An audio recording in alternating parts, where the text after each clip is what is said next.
Jay Bearhat. Thank you for having me in today. Oh, absolutely. It's been a minute with these times getting around, getting into goodness. appointments. Yeah. It's been so crazy. I'm glad to get in and talk to you today because it's just been, the world has been overwhelming. Everything has been going on. There's been a lot of changes, a lot of negative, a lot of bad stuff thrown around, a lot of bad energy in the air, let's say. Yeah, no, there's well, we don't have to get into the fix of it. I'm sure whatever horror week I could mention now in probably a week will be replaced by some new grander horror. Oh, absolutely. There's always something to move along the news cycle. Even when certain stories should be sticking for longer than they are.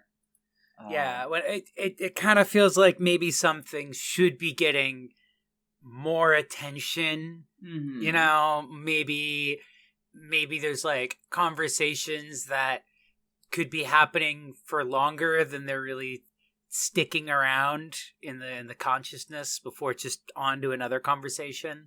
Yeah, and all that is to say, I've had a lot of worry in my life. It's been worrisome. I've been feeling weary.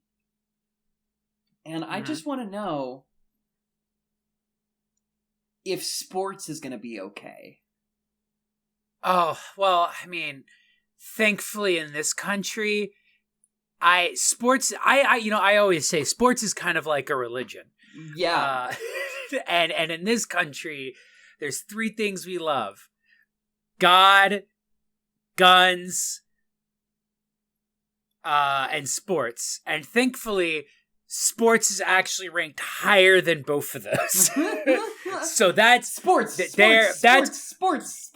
You could take away First Amendment, Second Amendment, throw in the 13th Amendment. Who gives a shit? If you take away Super Bowl Sunday, Americans will literally kill you. How about the 14th yard line amendment? Am I right, folks? Yeah. Everybody has a right to a cold beer on the green grass. We need to set aside our differences and come together to root out the evil in this country. I am, of course, talking about Raiders fans. Or replace here with another team of choice. Raiders are just the ones I know from growing up. Well, you want to talk about some evil happening in this country? How about all these millennial fucking fags going to see Pronoun movie? Him. I can't believe this garbage. Another woke pronoun. Unbelievable that people are letting this fly. People are just... We need to be protesting. We need action. We need to boycott. It's so bad Jordan Peele took his name off the trailers. That's how woke it was. And that guy loves woke movies. And he shot his manager in the face with a shotgun because he was so hopping mad about being the producer of him. He was like, I'm about to Alec Baldwin you for this. Him, directed by Alex Tipping, who has done no other thing that I've seen. That should have been my tipping off. Shut the fuck up. Was when I looked him up and it was just like, he's done like, he's done movies like, if I remember, it's like Hallmark looking movies. So it was like Christmas Comes to Tunnelsworth or like The Wrong Sweater. And nothing else, which is like, that's fine. You know, from humble beginnings comes greatness. Sure. And I don't even think it's a problem that I could tell that the movie was going to be really stupid. I actually was excited for it to be really stupid. The problem is that I feel like sports equals religion is like a home run concept. Like that's T-ball. You should be able to just knocked that right out the park. And he fumbled it. Going through my index cards of sports metaphor, he fumbled it on the 40-yard line. Yeah, I mean, I'm stuck with the feeling that, like, if this was an anime instead of a movie, I would come out of it, like, narratively and thematically way more fulfilled, and I would also know a thing or two about American football. Yeah.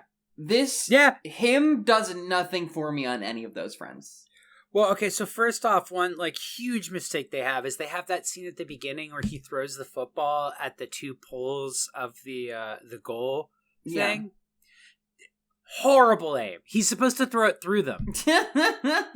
He missed twice. That's our star quarterback. But you're supposed to get the goal. Yeah. That's how you know that's how he's like, oh, look how good he is. He threw it. And it's like, yeah, but he hit it. Isn't that impressive? No, it's supposed to go through it. Yeah. Literally missed the broadside of a barn. But yeah, no, it's a really dumb movie. It's like really bad at delivering on its concepts in that I feel like it technically goes through all the motions of, like, athletes literally sacrifice their bodies, their lives, and their minds in order to be football legends, and then are kind of disposed of once they start to get a little old. And it's all for 6 Tim Heideckers who hang out in a room together. But the problem with that is that, like, we know why athletes, like, in real life, we know why athletes sign a satanic contract or whatever. Mm-hmm. Which is because it's, like, you know, fame, riches, but also, like, glory. I don't know why either of the characters in this movie did any of the things they did. There's a lot of logical sort of mishaps that kind of happen here. That we can really go through. I mean, the thing that sticks out to me is obviously, like, it's a sports movie where they're yourself. You gotta go hard. You gotta fucking run till you can't run anymore and then run some more. And then it's like the movie, and we can get into the whys and the hows, you know, later or whatever, or even now, but, like, the movie doesn't really go far. Like, it's just, everything is just, like, really obvious and simple, and just, I don't know, it like, there's not that much effort. It's weird, because it doesn't even go for, like, the easy, obvious stuff. Yeah. Like, we have, the character gets a traumatic brain injury, not on the field, he gets it from being hit in the head of a wrench. Yes. Already kind of a weird choice. I mean, we can loop back to that, because that is, like, one of the weirdest parts of the whole movie. But, okay, he gets a traumatic brain injury, so then the film kind of teases the, like, oh, like, is this in his mind? But it's really just, like, he just says that at one point. Yeah. But at no point does the movie or him ever act like that's a possibility. Like, he kind of just acts as if everything he's seeing is really happening. Mm-hmm. Or it isn't happening, he just goes, oh, okay, it didn't happen. So there's no sense of, like, oh, he's losing his mind, he's going crazy. Is it the traumatic brain injury? Are they gaslighting him? And it's like, that's a home run. That's like, what is the thing we know the most about TBI and repeated, like, head injuries that happens to sports players? Oh, it makes them go fucking crazy. Yeah. It makes them, like, dangerously violent. Like, it actually has, like, famous things that we as Americans can point to in the fucking culture. Chris Benoit, fucking OJ Simpson, like, the stereotypes of, like, NFL players being, like, violent to their wives. Like, we have shit we can point to as, like, yeah, really publicly discussed is that TBI, in addition to, you know, being a repeated traumatic brain injury, causes like shifts in personality and perception and is like really dangerous both to like the people suffering it and the people around them. And the film like doesn't use that at all. I'm literally trained by better movies to like expect for there to be a payoff when something is introduced. Like right? Titan, for example. Titan, the whole movie is about her head injury. And like up until the very last second of the movie, it's like about how her head injury has affected the rest of her body and like her relationship with her body. And with him, it's like we'll go into the grooming aspect, obviously, but yeah, he gets cracked in the fucking skull, and throughout the movie, it's like, oh, the damage is getting worse. The damage is getting worse. Like I was expecting something to happen, but then like it doesn't, like nothing culminates from that. Like, and then maybe you could say like, oh, that's his head injury is the reason why he didn't sign is the reason why he didn't sign the contract. Which, if we're going with that, then the person who gave him the head injury being a part of the people grooming him, wanting him to sign the contract, doesn't really make a lot of sense. Like, why would they do it in the first place? I don't know, not to CinemaSin it, but goddamn, it's real no, dumb. it doesn't make narrative sense. And it is something where it's like, theoretically, like, in a better movie, they could have had that be like the big killtacular payoff, is that like, oh, his head injury is making him more unstable and violent, which they're like, yeah, that's a good thing. But then it's like, oh, it turns out that like we actually like, for all of our ritualistic set dressing, we can't control what a guy with TBI does. Yeah. But they don't do that, because at no point does it seem like he's like lost control of himself or his facilities. It seems more like he just goes like, no, fuck this. Yeah. Because that could even tie into like a really great like tragic ending where it's like he goes through all that and then you see him like laughing like insane, like maniacally, and it's just like, oh, he's like completely lost his fucking mind. And so it's like, yeah, he got revenge on these people who've like ruined his life since he was a child, but like at the cost of like his immortal soul, or like at the cost of like his sanity. But instead he just like walks away and is like, football this. I'm so disappointed that men couldn't go a year without making their own The Substance. And they couldn't do it. Correctly. It right. Yeah. Because this movie was like, it was edited in a way that like dumbs you down while you watch it.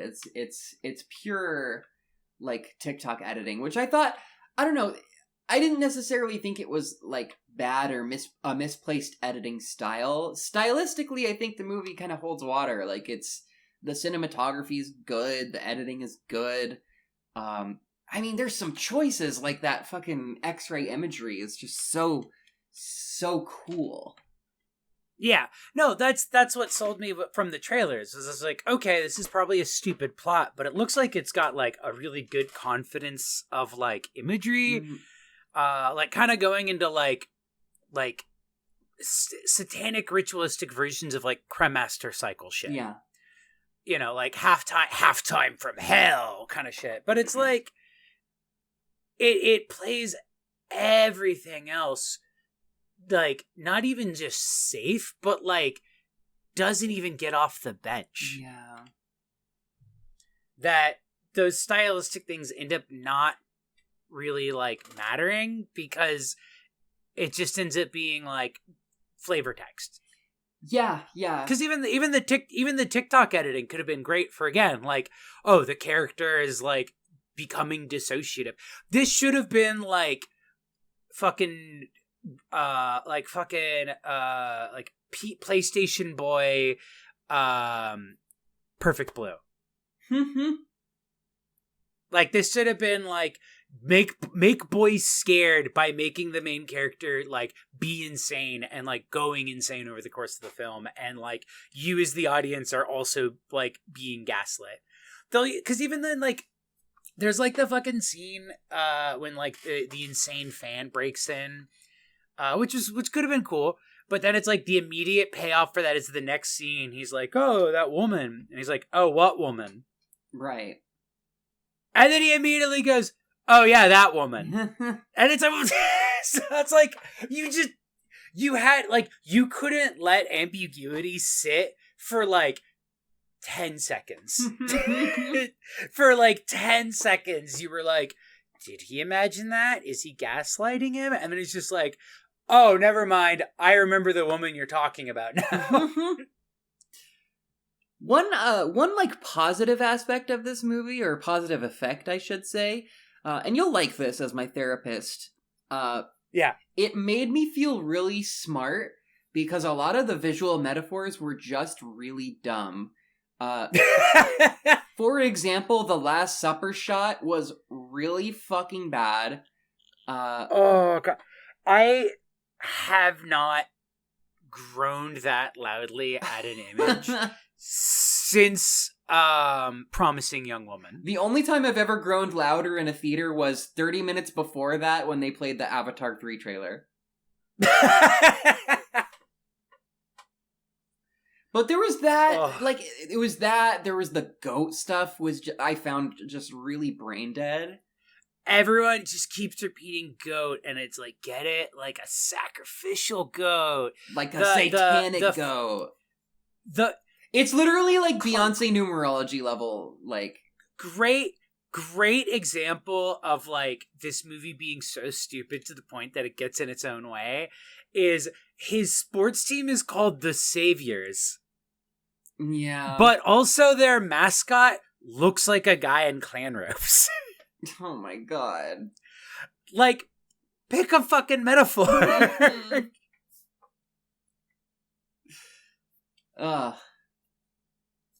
This movie should have just been the scenes of the two main characters whose names I'm fucking blanking on now, hanging out. And one of them slowly gaslighting and grooming the other. Mm. Isaiah for and 2 Cam. hours. Isaiah and Cam, yeah. Because, like, those, like, few moments where, like, the movie isn't getting in the way of the acting between them, phenomenal. Yeah. I mean, like, there's nothing wrong with the performances. Like, Marlon Wayans did a great job. God, I really wish he was in a better movie. Exactly. Playing, like, the same kind of character. Because by the end of it, you can just tell that he's, like, run out of things for the character. He's just like, I got nothing. Yeah. I have to beat your ass now. I guess so. I guess that's my motivation for this scene. That's gonna be where this is headed. That's the inevitable ending. It felt like, you remember the part in Evangelion where he just fights his dad? Like, it felt like that level of obviousness and unnecessary to me. Yeah. Oh god. It's like why? Like why is that the ritual? So does that happen like every year? I mean, again, we're gonna get that CinemaSins thing, but like that entire time I was like, like literally the second that scene started, I was like, okay, I know this movie's almost over, but I can just immediately tell this fight scene is gonna take 10 minutes for no reason. I'm gonna go pee. And I was right. I came back and it was still going. Yeah. Yeah, it was. We were talking outside the theater afterward, and it like, all of us felt like it should have been a football battle. It should have been like the ending of Challengers. Right? Yeah. Especially if the idea is that, like, you need to prove yourself on the field. Why?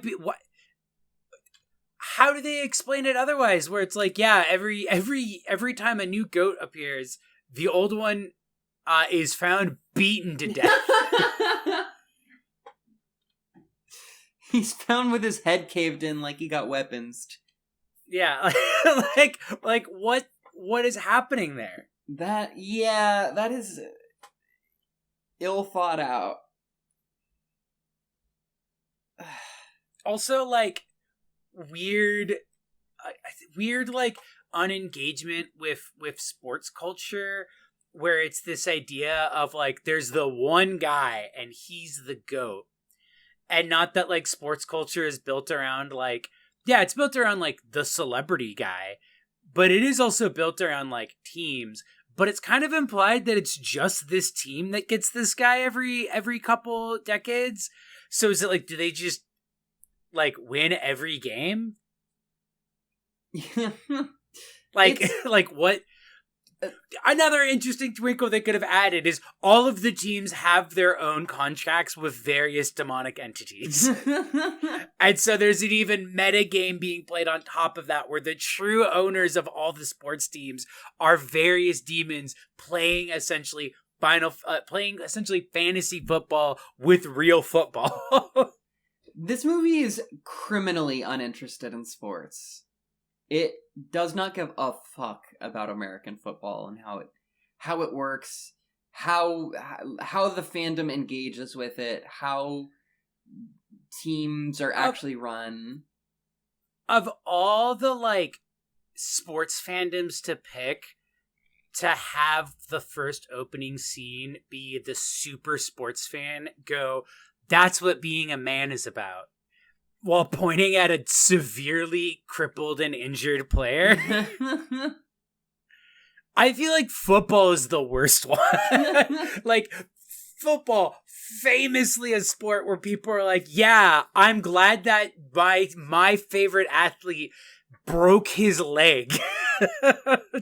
I also just, like... That's what I'm here for, is the broken leg. I really want to spend a moment, like, as a viewer, like, I want things to matter in a fucking movie. I want, like, if the star GOAT American football player breaks his leg so fucking bad that it's poking out of his leg, I don't understand, like, I don't understand how he makes a full recovery after that and continues playing like normal. Like, that doesn't happen. Like, you get... I don't... Does that happen? Am I ignorant? Is this, like... I mean, they do have to, like, oh, it's like a miracle comeback, and it's the implication is that it has something to do with the double blood magic that they're doing. Okay, maybe because that's also slipped past me. That's also why they gave him the head injury, because, like, they imply in that scene that they also gave Isaiah the leg injury. Which is weird, because it implies that Isaiah was already the GOAT without making the contract. But that his superstardom, like, became, like, even more so after he broke his leg. Which, again, then ties back into, why did they give him the brain injury by hitting him with the wrench instead of, like, if they clearly have the ability to cause these injuries during the game? This script is bound together by a piece of thread from Joanne Fabric. The script is the most one draft script I've ever seen. Yeah, really. It's trying to be Alex Garland a little bit, and it's just like, oh man, no, you're not. And everything with the wife character, both of them actually, both wife characters were fucking garbage. Yeah. Well, again, things should matter in a movie. I don't want a character to pull out a knife and then fall over immediately and stab themselves in the fucking throat. Yeah, that was, I don't know if you ever saw Ready or Not. That whole ending reminded me of Ready or Not, where it's just like, and then all the bad guys die. The end. Oh, man. That sucks. Like, just completely unsatisfying bloodbath. Yeah. Yeah, I don't know. It was really dumb. What else was I gonna say? Yeah, but, like, because, like, to your point, even if the things matter, it's like, you keep pairing up family, sacrifice. Sacrifice is so important. You gotta find something that's not your family.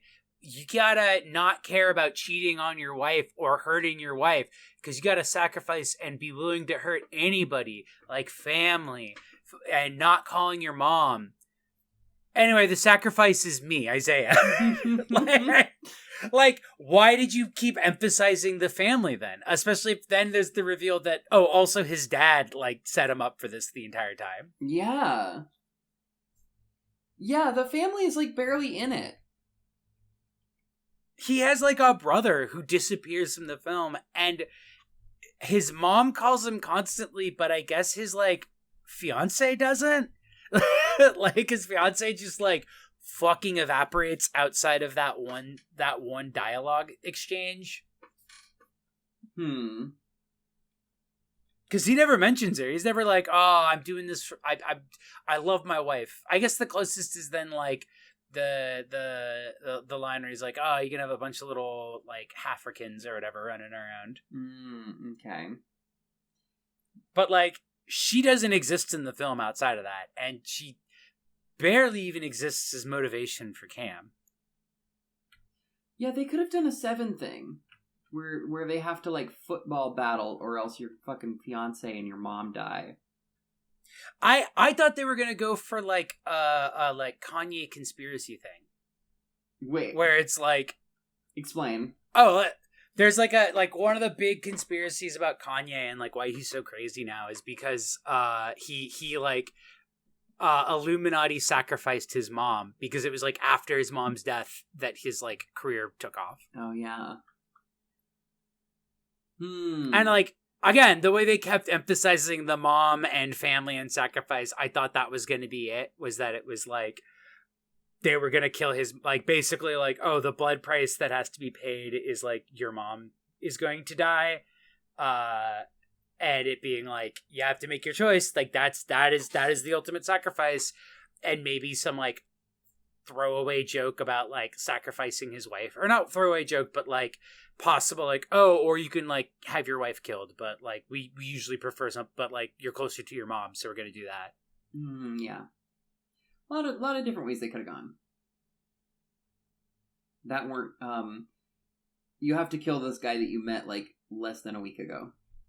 Right? That's why it's so weird. It's like he emphasizes himself as the final sacrifice, and it's like, you've already had him basically kill, like, 3 people. I don't know why it's like, now you have to kill this celebrity you really like. Done. Next. Done. All right. Or he kills you. Like, it's not even like you have to kill him and he's like, it's like a horrible sacrifice. It's a, like, also you're gonna battle to the death. Yeah, you have to kill him literally in self-defense.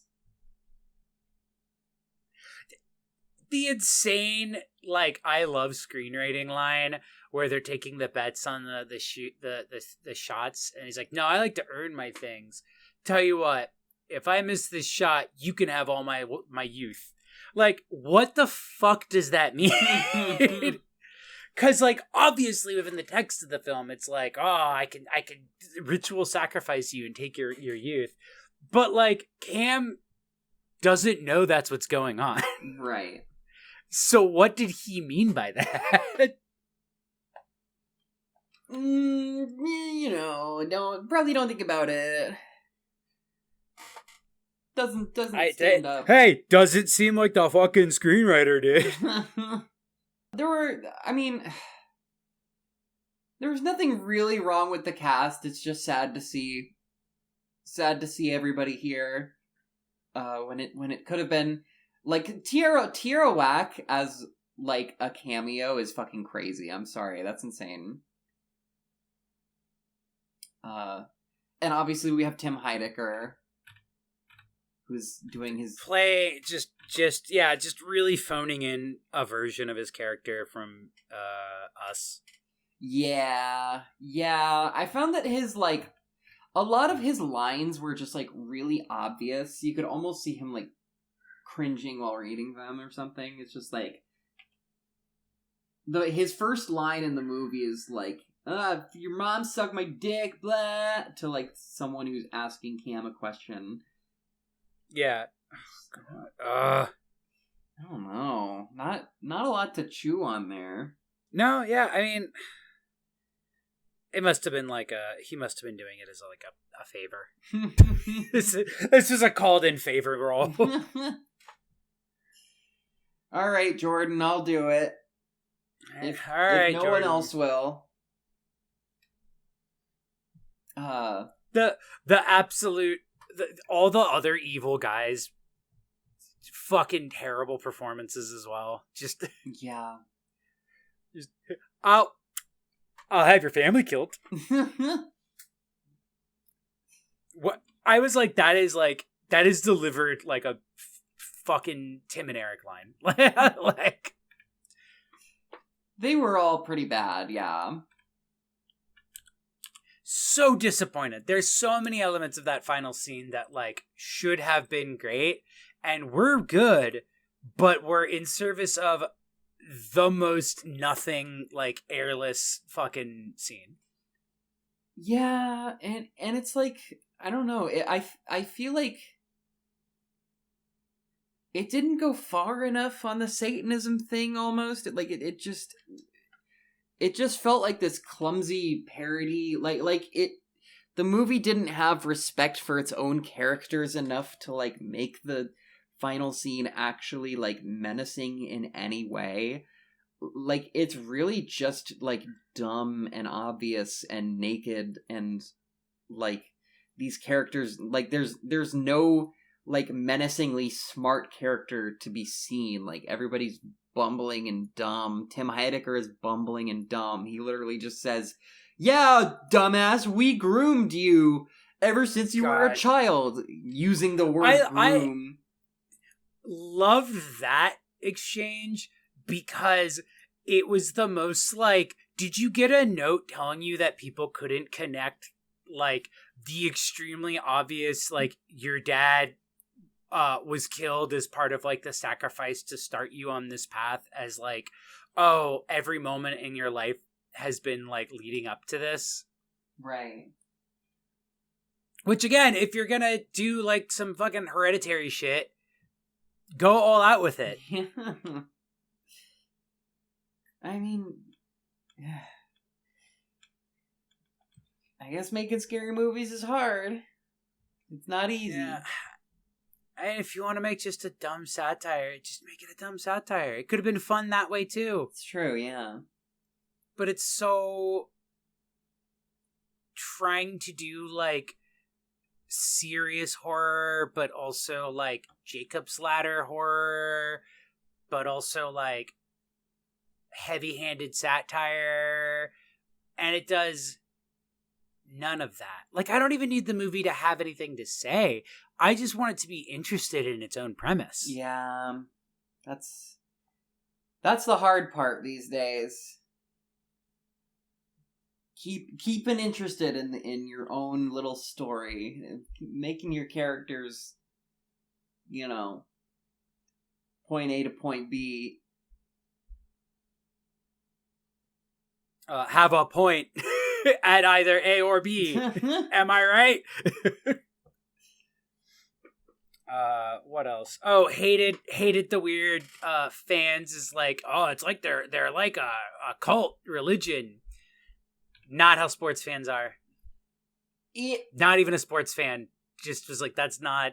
Why is this about a sports guy, not like a music guy? I mean, like, it almost could have been like, I feel like if you're gonna make a critique of sports fans, like, just use the calling cards, the things that sports fans actually do. Like, talk about like the rioting and like the knocking over fucking lights and cars and shit. Like that kind of groupthink is weird, but I don't think that, like, I don't know. I have never heard of sports fans doing stuff like camping out outside of a guy's compound. And again, it's like, I'm sure they do that shit. I'm sure there's like some, like that one guy that killed himself for Björk. Like I'm sure there's that guy for sports here and there. No, that's true. I guess it's just like, again, it's like imagery that like works for like super celebrities, but they're trying to apply it to a category of super celebrity that isn't really defined by that right. in the same way like other are. Yeah. Yeah, I don't know. It could have been a clearer picture of a clearer satire of fandom, let's say. Yeah. Um Also the I was like had so much hope for like how stupid and heavy-handed this movie would be when the opening scene is like the dad leaning over his son with like the big cross necklace on his head, like anointing him. And then like the fucking prayer candles like next to the like altar for football. Like I was like, okay, come on.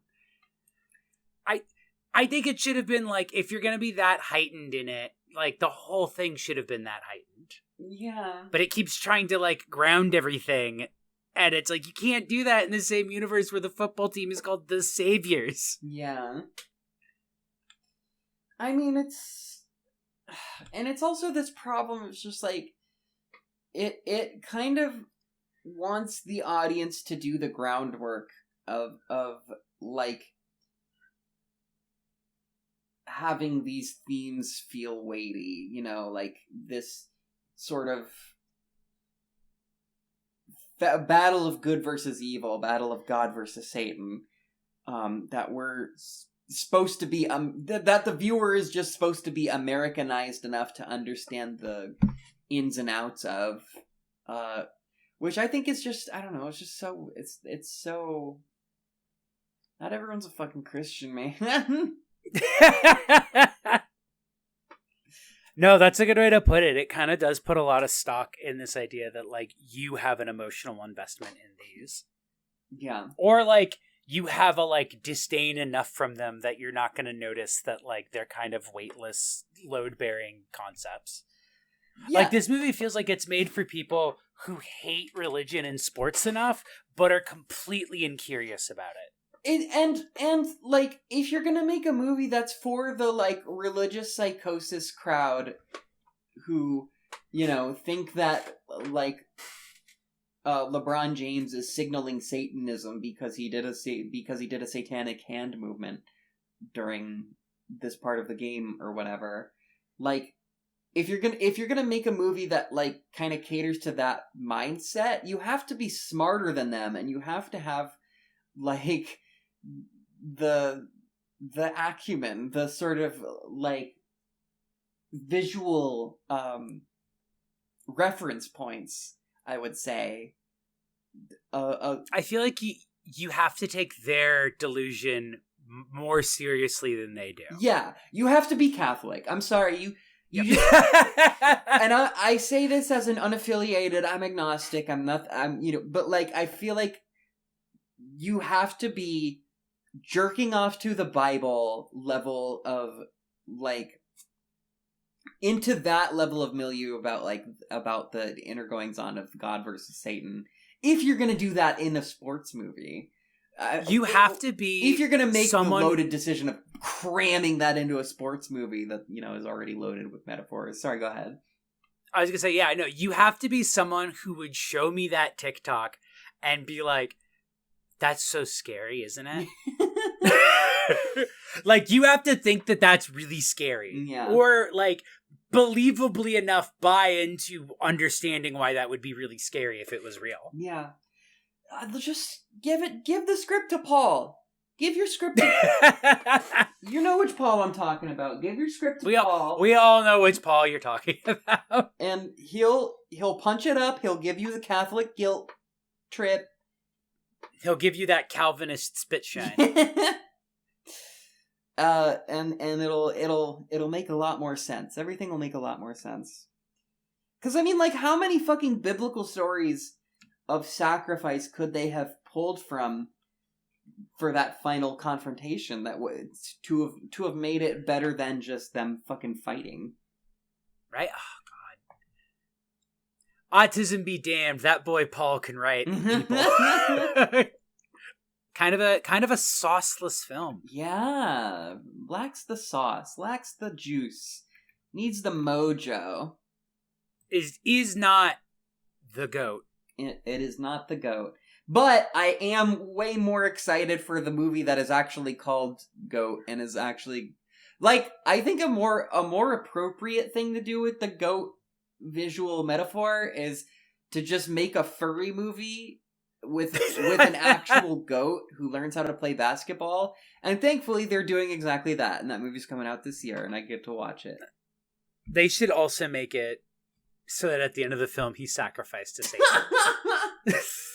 Just put some like Alucarda shit in there. Yeah, just out of left field. Just it becomes the Devils in the third act.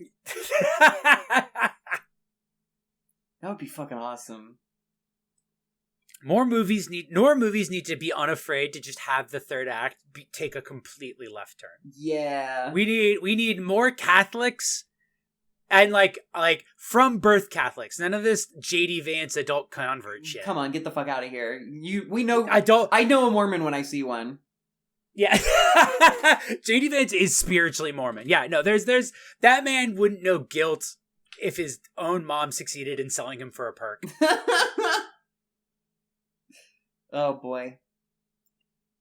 More Catholics in film, more crazy third act turns.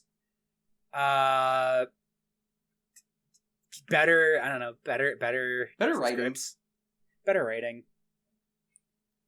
Do better. Do better, Hollyweird. Oh, and more movies where Marlon Wayans plays a crazy guy. Yeah, let's do that again. I don't see why not. I think he should get another shot. Yeah, no, he did really good in this. He researched his ass off for this movie, and it's so sad. He really put in a lot of work for something that ended up not using that work at all. Yeah, it's frustrating. I feel frustrated for him.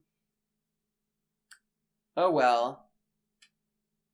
C'est la vie. C'est la vie, and that's something I can carry with me.